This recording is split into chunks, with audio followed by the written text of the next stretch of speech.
Hello all, welcome to success journey. आज से हम लोग जो आने वाले एग्ज़ाम्स हैं UP PSC AE, BPSC AE, BPSC के तो तीन तीन एग्ज़ाम आने वाले हैं। एक 19 है, 3 20 है और 7 20 है, और उत्तराखंड का एई। इन सभी एग्ज़ाम्स को मैंने कॉमन एक अप्रोच रखा है। इन सभी में Hindi, English, GS, civil engineering और इंजीनियरिंग साइंस, इन सभी क्वेश्चंस आते हैं। तो मैंने डिसाइड किया है कि सभी का एक सेट तैयार किया जाए, प्रैक्टिस सेट। तो अभी मैं ला रहा हूँ सामान्य हिंदी का प्रैक्टिस सेट 1। इसके बाद फिर इंग्लिश का भी आएगा, सभी का। सिविल का तो जो हमारा चल रहा है उसे कंटिन्यू रखेंगे, और धीरे धीरे सभी सब्जेक्टों की एक साथ हम प्रिपरेशन करेंगे ताकि आने वाले सभी एग्जाम्स में हम अच्छे स्कोर कर पाए। तो चलिए स्टार्ट करते हैं आज सामान्य हिंदी का। हालांकि ये सामान्य हिंदी मैंडेटरी नहीं है, लेकिन हमें इतना तो पता होना चाहिए कि 30 मार्क्स आए, इसलिए। और यूपीपीएससी में तो ये मैंडेटरी में से आता है, तो कई लोग क्या करते हैं, इसको छोड़ देते हैं सामान्य हिंदी को। लेकिन बिना सामान्य हिंदी किए आप आगे नहीं बढ़ सकते, इसलिए हिंदी इंग्लिश ये दो जनरली हम लोग छोड़ देते हैं, क्योंकि इसका सही से हमें मटेरियल भी नहीं मिलता है। कैसे तैयारी करें इसका भी अप्रोच हमें पता नहीं होता है, इसलिए इसको कम नहीं करना है हमें। इसको हमें जितनी ज़रूरत है उतना तो हमें करना ही है। भले ही बिहार में कंपलसरी में ना आता हो, ऑप्शनल में आता हो, बट यूपीपीएससी या यूकेपीएससी में कंपलसरी सब्जेक्ट्स हैं। इसलिए हम लोग इसको देखेंगे कि क्वेश्चन को, और प्रैक्टिस करते चलेंगे, और साथ में हम लोग देखेंगे कि कैसे हम इन क्वेश्चनों को टैकल कर सकते हैं, कैसे हम कम समय में अच्छे से अच्छी पढ़ाई कर सकते हैं, हिंदी को और इंग्लिश को कैसे प्रिपेयर कर सकते हैं। तो चलिए शुरू करते हैं इस वीडियो को और देखते हैं क्वेश्चन।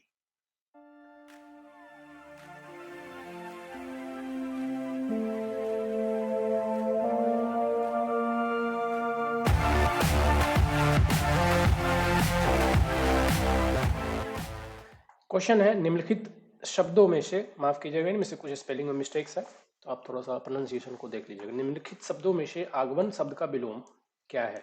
तो आगमन का विलोम, तो पहला जो क्वेश्चन आता है, विलोम से क्वेश्चन आता ही है, विपरीतार्थक शब्द जो पूछे जाते हैं। तो आपको जितना ज़्यादा से ज़्यादा हो सके प्रैक्टिस करना है, जितने ज़्यादा शब्दों का हो सके उसका अभ्यास करना है कि विलोम शब्द क्या है। तो आगमन का ये तो बहुत इजी है। आगमन का मतलब क्या होता है? आना, और प्रस्थान का मतलब होता है जाना। तो इसका आंसर तो डी कोई भी लगा सकता है, बहुत इजी है, बट एग्जाम में जरूरी नहीं कि हमेशा इजी आए। बट क्वेश्चन आपको अगर प्रैक्टिस में है तो आप इजीली बता सकते हो। और देखते हैं दूसरे शब्दों का। आदान का क्या होता है? विलोम। प्रदान। तो आदान और प्रदान यहाँ पे एक दूसरे के विलोम है, तो दो और आपके प्रिपेयर हो गए। तीसरा है महान। तो महान का क्या होता है? तुच्छ। महान मतलब बड़ा, कहते हैं ना, महान व्यक्ति और तुच्छ व्यक्ति। तो तुच्छ और महान एक दूसरे के विपरीतार्थक है। अगला प्रश्न देखते हैं। गिरि शब्द का पर्यायवाची शब्द नहीं है। तो गिरि का शब्द का पर्यायवाची शब्द के दूसरा क्वेश्चन मोस्टली पूछे ही जाते हैं। पर्यायवाची शब्द आपको पता होना चाहिए। गिरि का पर्यायवाची शब्द कौन कौन सा होता है, इसमें से हमें क्या फाइंड करना है, इसमें से कौन सा नहीं है। तो गिरि शब्द का समानार्थी शब्द कौन कौन सा है?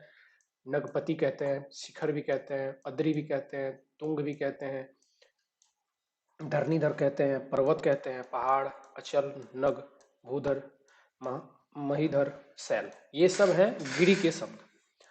तो हिंदी में सिनोनिम्स बहुत ज़्यादा होता है एज कम्पेयर टू इंग्लिश, इसलिए हमें इसमें, और कॉम्प्लिकेटेड भी होता है। इंग्लिश का फिर भी आप लोग जानते हो, लेकिन अगर हिंदी माध्यम से आप नहीं पढ़ रहे हो तो आपके लिए काफ़ी मुश्किल हो सकता है। इसलिए आप जितना अभ्यास करेंगे उतना ही। अब इनमें से जरूरी नहीं गिरी, इनमें से ऐसा भी हो सकता है कि शिखर का कौन सा है, तो शिखर में भी ये सब आ जाएंगे। तो इसमें जितने भी शब्द आ गए एक दूसरे के सभी में ऑप्शन में फिट हो जाएगा। इनमें से कोई भी शब्द है तो उसका जो सिनोनिम्स होगा, जो समानार्थी होगा या पर्यायवाची होगा, वो सेम ही होने वाला है। तो देखिए इसमें पर्वत है ही, पर्वत हमने यहाँ पे डिस्कस किया। दूसरा अचल भी है, तो अचल भी मैंने यहाँ पे लिख दिया है, हाईलाइट कर दिया है। और तीसरा भूधर, भूधर भी इसका पर्यायवाची शब्द होता है। तो कौन सा नहीं होता है? भवन, सॉरी पवन। पवन इसका पर्यायवाची शब्द नहीं है, तो ऑप्शन इसका आंसर हो जाएगा ऑप्शन बी। तीसरा है अपना उल्लू सीधा करना। इस मुहावरे का, मुहावरा भी एक एग्जाम में जनरली एक क्वेश्चन देखने को मिलता ही है। तो इस मुहावरे का क्या अर्थ है? अपना उल्लू सीधा करना, ये हम सभी जानते हैं, ये हम जनरली बोलचाल की भाषा में भी यूज करते हैं इसका। तो अपना उल्लू सीधा करना मतलब अपना स्वार्थ सीधा करना, अपना हित साधना, या फिर अपना काम निकालना, या फिर अपना स्वार्थ सीधा करना, सबका मीनिंग सेम है। निम्नांकित में से शुद्ध वाक्य कौन सा है? तो वाक्य शुद्धि और शब्द शुद्धि, इनमें से एक ना एक क्वेश्चन जरूर देखने को मिलता है शुद्धि से, इसलिए मैंने शुद्धि पे काफी डिटेल में कवर किया है। और सबसे मुश्किल पार्ट यही होता है कि शुद्धि करने में हमें पता नहीं चलता कि इसमें अशुद्ध क्या है। तो इसके लिए मैंने इस क्वेश्चन को बहुत डिटेल में कवर किया है। तो आइए देखते हैं। कैसे हम पता लगाएंगे कि अशुद्धि कैसे फाइंड की जाती है। इंग्लिश में फिर भी हम फाइंड कर लेते हैं, बट हिंदी में हमें बहुत दिक्कत होती है। तो सबसे पहले अशुद्धि के कौन कौन से कारण हो सकते हैं, जो वाक्य अशुद्ध हो जाता है वो किन किन कारणों से। तो सबसे पहला है अनावश्यक शब्द, जिस शब्द की जरूरत नहीं है, जैसे कि समानार्थी शब्द है तो उसको हम 2 बार यूज कर रहे हैं, विपरीतार्थक शब्द अगर हमने कुछ यूज कर लिया उसकी वजह से अशुद्धि होती है, वो होता है। जैसे कि एग्जाम्पल के लिए, मैं प्रातः काल के समय पढ़ता हूँ, तो इसमें अनावश्यक शब्द क्या है, प्रातः काल भी मेंशन किया हमने और समय भी मेंशन किया, तो ये दोनों जरूरत नहीं है यहाँ पे मेंशन करने की। इसको कैसे शुद्ध करेंगे, मैं प्रातः काल पढ़ता हूँ, क्योंकि प्रातः काल अपने आप में टाइम को डिस्प्ले कर रहे हैं, यहाँ पे समय की जरूरत नहीं है। दूसरा क्या है, जज ने उसे मृत्यु दंड की सजा दी। जनरली हम ऐसा ही बोलते हैं, लेकिन ये इनकरेक्ट है। सही क्या बोलेंगे कि मृत्यु दंड तो ठीक है, फिर सजा नहीं होता। तो यहाँ पे क्या हुआ, जज ने उसे मृत्यु दंड, तो दंड और सजा ये दोनों सेम ही होते हैं, तो दंड और सजा सिनोनिम्स होते हैं, समानार्थी होते हैं, इसलिए 2 बार यूज नहीं करना है। तो ये 2 बार यूज होने की वजह से इनकरेक्ट हो गया, तो ये करेक्ट है। तीसरा है, इसके बाद फिर क्या हुआ, हम जनरली बोलते भी है ना इसके बाद फिर क्या हुआ, जबकि ये इनकरेक्ट है कि इसके बाद जब हमने लगा दिया, ये क्या हो गया कि हम पूछ ही रहे हैं कि इसके बाद क्या हुआ, फिर की जरूरत यहाँ पे नहीं है। तो यहाँ पे क्या हुआ, इसके बाद क्या हुआ, ये सही आंसर हो जाएगा। दूसरा जो अशुद्धि होती है वो होता है अनुपयुक्त शब्द की वजह से, जो शब्द आनी चाहिए वो उपयुक्त नहीं है। जैसे सीताराम की स्त्री थी, स्त्री की यहाँ पे जरूरत नहीं है, स्त्री की जरूरत नहीं है, इसे कोई अच्छा वर्ड आना चाहिए। जैसे सीताराम की पत्नी थी। दूसरा है रात भर गधे भौंकते रहे, तो ये यहाँ पे भौंकना शब्द गधे के लिए उपयुक्त नहीं है, यहाँ पे क्या आना चाहिए, रात भर कुत्ते भौंकते रहे। या तो हमें गधे की जो आवाज होती है जिसको हम जो कहते हैं वो यहाँ पे करना पड़ेगा, या फिर भौंकने की जगह कुत्ते को असेंबल करना पड़ेगा। तीसरा है कोहिनूर एक अमूल्य हीरा है, यहाँ पे अमूल्य नहीं होना चाहिए, क्योंकि बहुमूल्य, जो प्रीशियस होता है उसके लिए हम क्या यूज करते हैं, बहुमूल्य। ठीक है, तो जनरली हम बोलने में अमूल्य बोल देते हैं, बट यहाँ पे बहुमूल्य सही है। तो इसे बोलते हैं अनुपयुक्त, जो यहाँ पे शब्द होना चाहिए उसके लिए वो हम यूज नहीं कर रहे हैं। तीसरा है बंदूक एक शस्त्र है, तो बंदूक एक शस्त्र नहीं, ये अस्त्र है। अस्त्र और शस्त्र के जनरली यूज पे शुद्धियां होती है। आकाश में तारे चमक रहे हैं, आकाश में तारे टिमटिमा रहे हैं, यहाँ पे चमकना नहीं होता, ये टिमटिमाते हैं, क्योंकि इसकी लाइटनिंग बहुत कम होती है। आकाश में झंडा लहरा रहा है, आकाश में झंडा फहरा रहा है, तो यहाँ पे लहराना और फहराने में फर्क होता है, तो इसलिए ये सब अनुपयुक्त शब्द होते हैं। उसकी भाषा देवनागरी है, उसकी लिपि देवनागरी है। भाषा हिंदी होती है, इंग्लिश होती है, लिपि होती है देवनागरी, जिसमें हम लिखते हैं। वह दही जमा रही है, वह दूध जमा रही है, तो हम जनरली क्या बोलते हैं, वो दही जमा रही है, वह आटा गूंथ रही है। इस तरह से दही जमाना यहाँ पे इनकरेक्ट है, यहाँ पे दूध जमा जाता है, दूध को जमा के दही बनाया जाता है, तो ये हो गया अनुपयुक्त शब्द की वजह से। नेक्स्ट होता है लिंग संबंधी, हम स्त्रीलिंग और पुल्लिंग का ध्यान रखे बिना बोल देते हैं, तो वो होता है लिंग संबंधी अशुद्धि। हम जनरली 99% टाइम्स गलत करते ही है लिंग संबंधी के, अगर हम टच में नहीं है व्याकरण के, हिंदी व्याकरण के। तो जैसे देखते हैं, यह एकाकी बहुत अच्छी है, एकांकी बहुत अच्छी है, इसमें क्या आएगा, यह एकांकी बहुत अच्छा है, क्योंकि हमें यहाँ पे देख के पता लग रहा है कि एकांकी मतलब स्त्रीलिंग है, तो यहाँ पे बहुत अच्छी बोल देते हैं, लेकिन ऐसा नहीं है, एकांकी जो है वो पुल्लिंग होता है, इसलिए अच्छा आएगा, अच्छा वर्ड आएगा। मेरे मित्र की पत्नी विद्वान है, यहाँ पे विद्वान शब्द नहीं आएगा, मेरे मित्र की पत्नी विदुषी है। मीरा एक प्रसिद्ध कवि थी, देखिए इसमें कोई सुनने में कोई इनकरेक्ट नहीं लगेगा, लेकिन मीरा एक प्रसिद्ध कवित्री थी, क्योंकि लेडीज है। प्रसिद्ध कवि किसके लिए होता है, जो जेंट्स पोएट होते हैं उनके लिए होता है कवि, और अगर लेडीज हैं तो उनके लिए होता है कवित्री। बेटी पराए घर का धन होता है, यहाँ पे क्या होता है, होता की जगह होती होगा, क्योंकि बेटी की बात कर रहे हैं, तो यहाँ पे होती है, होती है करेक्ट हो जाएगा। सत्य बोलना उसकी आदत था, ये यहाँ पे सत्य बोलना उसकी आदत थी, तो उसकी आदत थी आएगा यहाँ पे था की जगह। ठीक है, नेक्स्ट है बुआ जी आप क्या कर रहे हैं, यहाँ पे क्या आएगा, बुआ जी आप क्या कर रही हैं, क्योंकि हम स्त्रीलिंग की बात कर रहे हैं, इसलिए यहाँ पे आत्मा अमर होता है, यहाँ पे आत्मा अमर होती है। तो इस प्रकार के जो स्त्रीलिंग पुल्लिंग का इनकरेक्शन होता है वो होता है लिंग संबंधी। तो इसका तो जितना आप अभ्यास करेंगे तभी आपका ये धीरे धीरे सही होता जाएगा। तो मैं आपको ये जनरली इंट्रोड्यूस करवाने की कोशिश कर रहा हूँ कि वाक्य की शुद्धि के क्या क्या कारण होते हैं, ताकि आप सही अप्रोच को लेके प्रिपेयर कर पाए। नेक्स्ट होता है वचन संबंधी, बहुवचन, एक वचन और बहुवचन के बीच में जब हम फंस जाते हैं, उसकी वजह से जो अशुद्धि होती है उसको बोलते हैं वचन संबंधी। जैसे कि अशुद्ध में एक देखते हैं, वह दृश्य देख मेरी आंखों में आंसू आ गया, तो ये क्या है, यहाँ पे देखते हैं, वह दृश्य देख मेरी आंखों में आंसू आ गए, गया नहीं गए, मल्टीपल, तो यहाँ पे बहुवचन आना चाहिए था, हमने यहाँ पे क्या किया, गया मतलब एक वचन का प्रयोग किया। आंसू को हम वैसे मेजर नहीं कर सकते, इसलिए गए, बहुत सारे आंसू आ गए। नेक्स्ट है वृक्षों पर कौवा बोल रहा है, तो वृक्षों पर कौवा बोल रहा है या वृक्ष पर कौवा बोल रहा है, ठीक है। तो वृक्षों पर कौवा, यहाँ पे दोनों ही पुलिंग हो गए, कौवा जब आ गया मतलब ये प्लूरल है, तो वृक्षों नहीं आएगा, यहाँ पे क्या आएगा, वृक्ष।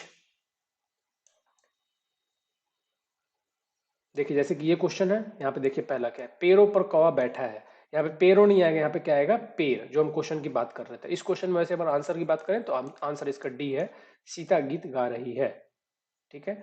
इसमें क्या होगा, पेड़ों की जगह पेड़ होगा, ठीक है, ये इनकरेक्ट है इसमें। देखिए दूसरा भी हमने अभी देखा कि वह प्रातः काल के समय घूमता है, अभी हमने डिस्कस किया, तो ये कैसे इनकरेक्ट है, प्रातः काल घूमता है, के समय यहाँ पे जरूरत नहीं है, तो प्रातः काल घूमता है, यही इसका सही आंसर होगा, तो ये भी इनकरेक्ट हो गया। हम हमारे घर जा रहे हैं, अभी हम आगे देखेंगे इसका कि इसका क्या सही होगा, बाकी ये इसमें सही है एकदम एग्जैक्ट, सीता गीत गा रही है, करेक्ट है। चलिए आगे बढ़ते हैं हम लोग इसमें, शुद्धि में वचन संबंधी। यह मेरा मेरा ही हस्ताक्षर है, यह मेरा ही हस्ताक्षर है, ऐसे ही हम बोलते हैं जनरली, बट ये इनकरेक्ट है, ये मेरे ही हस्ताक्षर है, यह मेरा ही नहीं, ये मेरे ही, तो ये मेरे आएगा यहाँ पे करेक्ट, यह मेरा की जगह ये मेरे सही है। आज आपका दर्शन हो गया, आज आपके दर्शन हो गए, गया नहीं, यहाँ पे गए, ठीक है। इस तरह के जो इनकरेक्ट होता है वचन संबंधी होता है कि एक वचन है या बहुवचन है। अभी 3 बजा है, अभी 3 बजे है, तो बजे है और बजा है में फर्क है, बजे है मीन्स ये प्लूरल हो गया और ये सिंगुलर हो गया, तो ये फर्क है एक वचन और बहुवचन का। यह 10 रुपया का नोट है, यह 10 रुपये का नोट है, ठीक है। तो यहाँ पे 10 की बात कर रहे हैं तो प्लूरल हो गया, तो बहुवचन के लिए रुपये यूज करेंगे, रुपया की जगह, ठीक है। इस प्रकार से आप लिंक वचन संबंधी जो इनकरेक्शन होता है उसको आप ठीक कर सकते हैं। दूसरा है क्रम भंग, जो क्रम है, जो ऑर्डर है, वो भंग होने की वजह से, आगे पीछे होने की वजह से जो अशुद्धि होती है उसको बोलते हैं क्रम भंग संबंधी। ये कैसे होते हैं, अधिकतर हिंदी के लेखक निर्धन है, तो अधिकतर हिंदी के लेखक निर्धन है, वाक्य समझ तो आ रहा है क्या कहना चाह रहे हैं, बट इसकी जो इनकरेक्टनेस है वो देखते हैं कैसे। हिंदी के अधिकतर लेखक निर्धन है, जैसे हम एक्टिव वॉइस और पैसिव वॉइस बोलते हैं ना, वाक्य तो हम यहाँ से भी समझ में आ रहा है कि क्या कहना चाह रहे हैं, बट इसकी जो सेंटेंस मेकिंग है वहां पे हम क्या कर रहे हैं कि सब्जेक्ट को बाद में लिख रहे हैं, तो यहाँ पे क्या लिखेंगे, हम पहले ऑब्जेक्ट को यहाँ पे लिखेंगे, हिंदी के अधिकतर लेखक निर्धन है, तो यहाँ पे हमने क्या किया, ऑब्जेक्ट को बाद में लेके आए और अधिकतर को हम बाद में लेके गए, तो ये क्या हो गया यहाँ पे एडजेक्टिव, एडजेक्टिव को हम आगे लेके गए, तो हिंदी के अधिकतर लेखक निर्धन है, ये एक्टिव वॉइस की तरह हो गया और ये पैसिव वॉइस की तरह हो गया। यहाँ पर शुद्ध गाय का घी मिलता है, देखिए एकदम सुनने में एकदम बिल्कुल करेक्ट लग रहा है, बट ये इनकरेक्ट कैसे है, यहाँ पर गाय का शुद्ध घी मिलता है, शुद्ध गाय का घी नहीं, शुद्ध तो हो गया, शुद्ध गाय का मीनिंग क्या हो गया कि गाय शुद्ध है, नहीं, घी की शुद्ध होना चाहिए इसमें, तो शुद्ध यहाँ पे गाय को रिप्रेजेंट कर रहा है, जबकि इसे शुद्ध घी को रिप्रेजेंट करना चाहिए। यहाँ पे कई जगह अपने दुकान पे ऐसा देखा हुआ लिखा हुआ, तो इसको मैं कैसे ठीक करना है, शुद्ध को घी के साथ अटैच करना है, ताकि जो प्रॉपर्टी है या एडजेक्टिव है वो घी को रिप्रेजेंट करे, वर्ब जो है ये शुद्ध वर्ब वो घी को रिप्रेजेंट करे, क्योंकि ये घी का एडजेक्टिव है। नेक्स्ट है शीतल गन्ने का रस पीजिए, तो समझ में तो आ रहा है कि गन्ने का रस ठंडा पीना चाहिए, लेकिन सही कैसे है, गन्ने का रस शीतल पीजिए, इसको हमें ऐसे अरेंज करना है, तो ये क्रम भंग होने की वजह से जो अशुद्धि होती है वो इस प्रकार से ठीक की जाती है। हनुमान पक्के राम के भक्त थे, हनुमान राम के पक्के भक्त थे, ठीक है। इस तरह से आपको एक्टिव और पैसिव का ध्यान रख के क्रम करना है। कारक संबंधी नेक्स्ट होता है अशुद्धि, जो कारक की वजह से होता है, वाक्य में प्रयुक्त कारक के अनुसार उचित विभक्ति न लगने से, अनावश्यक विभक्ति लगने से भी वाक्य अशुद्ध हो जाता है, मतलब उचित विभक्ति नहीं लग के कुछ और अनावश्यक विभक्ति अगर लग जाए उसकी वजह से जो शुद्धि अशुद्धि होती है उसको बोलते हैं कारक संबंधी। जैसे कि 5 बजने में 10 मिनट है, हम बोलने में ऐसे ही बोलते हैं बट दैट इज इनकरेक्ट, कैसे बोलेंगे, 5 बजने में 10 मिनट है, ठीक है। यहाँ पे अनुस्वार की कमी थी, ये हो गया है, ये है और ये क्या है, तो अनुस्वार लगने की वजह से न आधा न का प्रोनाउंसिएशन ऐड हो जाता है और है में फर्क है। नेक्स्ट है उसके सिर में घने बाल है, तो यहाँ पे भी है नहीं, है आएगा, उसके सिर में घने वाल है यहाँ पे आना चाहिए। देशभक्त बड़ी बड़ी यातनाओं को सहते हैं, ठीक है, यहाँ पे है आ गया, तो यहाँ पे है तो ठीक है। देशभक्त बड़ी बड़ी यातनाएं सहते हैं, यातनाओं नहीं, यातनाएं, तो यहाँ पे ओ की जगह ए आना चाहिए था, ये करेक्शन। तो इस तरह के करेक्शन को क्या बोलते हैं, कारक संबंधी। अपने बच्चे चरित्रवान बनाओ, अपने बच्चों को चरित्रवान बनाओ, अपने बच्चे चरित्रवान बनाओ, बोलचाल की भाषा में ऐसे ही बोल देते हैं, बट हम बच्चे को, तो यहाँ पे कारक का लोप हो रहा है, तो यहाँ पे हम कारक को ऐड करेंगे, ठीक है, कारक को, कर्म कारक यहाँ पे हम ऐड करेंगे। इस तरह से आप कारक संबंधी जो होते हैं, तो पहले आपको कारक पता होना चाहिए, कारक क्या है, कारक का यूज क्या है, कारक के कितने प्रकार है, और फिर उसके यूज कहाँ पे होने चाहिए। तो एक बार जब आप कारक समझ जाएंगे तो इसका करेक्शन करना बहुत आसान हो जाएगा आपके लिए, क्योंकि ये सब क्या है, सर्वनाम कारक ये सब व्याकरण से ही आते हैं। तो पहले आपको पता होना चाहिए कि सर्वनाम क्या है, सर्वनाम का उपयोग कहाँ पे होता है और किस तरह से उपयोग करना है। चलिए देखते हैं सर्वनाम, संज्ञा के बदले में जो आता है उसको सर्वनाम कहते हैं। ऑब्जेक्ट जिसे हम कहते हैं इंग्लिश में ऑब्जेक्ट। मैंने आज अजमेर जाना है, सुनने में लग रहा है कि भाई ये कोई टेढ़ी बोली है, मैंने आज अजमेर जाना है, नहीं, मुझे आज अजमेर जाना है। तो यहाँ पे मैंने ऑब्जेक्ट है, तो यहाँ पे मुझे आना चाहिए इसके बदले। तुम तुम्हारा काम करो, तो यहाँ पे क्या है, तुम तुम्हारा नहीं होना चाहिए, तुम के साथ अपना आना चाहिए, तुम अपना काम करना। हम तुम्हारा ही बोल रहे हैं, हम ही बोल रहे हैं कि तुम तुम्हारा नहीं, तुम के लिए वो अपना हो जाएगा, उसके लिए वो अपना हो जाएगा। तो तुम तो मैंने रिप्रेजेंट किया उसको, और उसके लिए हो जाएगा अपना, तुम अपना काम करो, ये होना चाहिए। तो ये हो गया सर्वनाम संबंधी। मेरे को 100 रुपए की आवश्यकता है, मुझे 100 रुपए की आवश्यकता है, मेरे को की जगह ये सब आ गया मुझे। तो यहाँ पे ऑब्जेक्ट जब गलत यूज किया जाता है उसको बोलते हैं सर्वनाम संबंधी।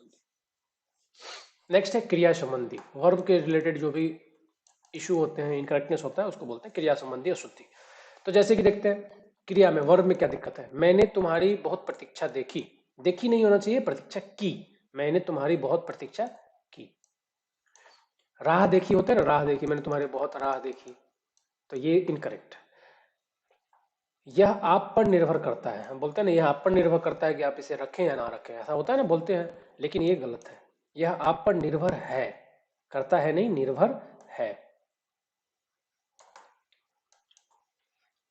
सर्वत्र आधुनिकीकरण करना ठीक नहीं, सर्वत्र आधुनिकीकरण करना ठीक नहीं। इसको कैसे ठीक करेंगे, सर्वत्र आधुनिकीकरण ठीक नहीं, करना ठीक नहीं, करना को यहां से काट देंगे। तो कई बार ये इनकरेक्ट में पूछा जाता है कि इसमें से क्या हटाना पड़ेगा या कौन सा वाक्य इनकरेक्ट है, तो यहाँ पे करना हट जाएगा, ठीक है। तो इसको हटा के कभी कभी या फिर चेंज करके, कभी कंप्लीटली रिप्लेस कर देते हैं, कभी हम उसको चेंज कर देते हैं, इस तरह से हम ठीक करते हैं। राम ने गुरु जी से प्रश्न पूछा, राम जी ने गुरु से प्रश्न किया, गुरु जी से प्रश्न किया, पूछा नहीं, किया।